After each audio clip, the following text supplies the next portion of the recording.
What's up, guys? Hope you're doing well so far. Let's cut straight to the chase. Jobs are hard. Sometimes. So, I'm not sure if I talked about it before in Daily Shades. I'm pretty sure I haven't, and if I have, I'm doing it again because there's so much to talk about.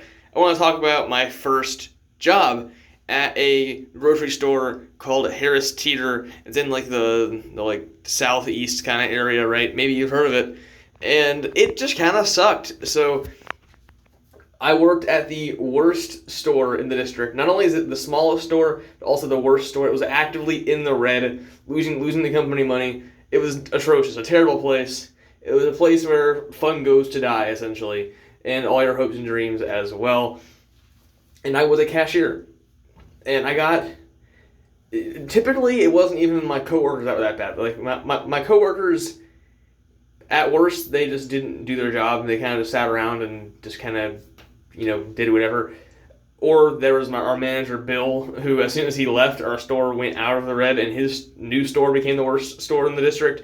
So he was pretty bad, but it was the customers. The customers were tough to deal with.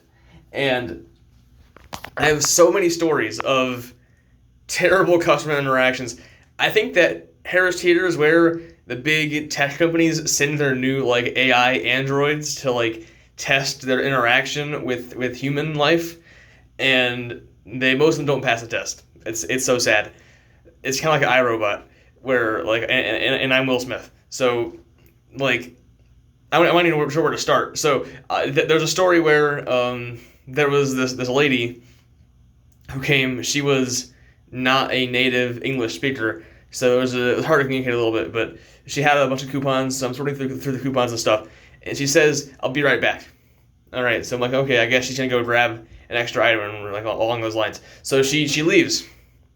About 3 minutes later or so, she comes back with a container, a jug of that ocean spray cranberry juice, and she sets it down and says, "I don't want this." And I'm like,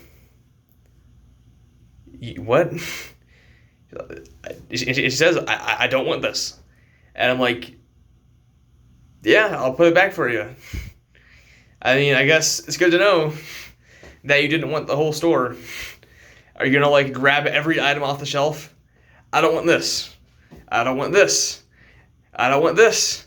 And it's like, what even happened?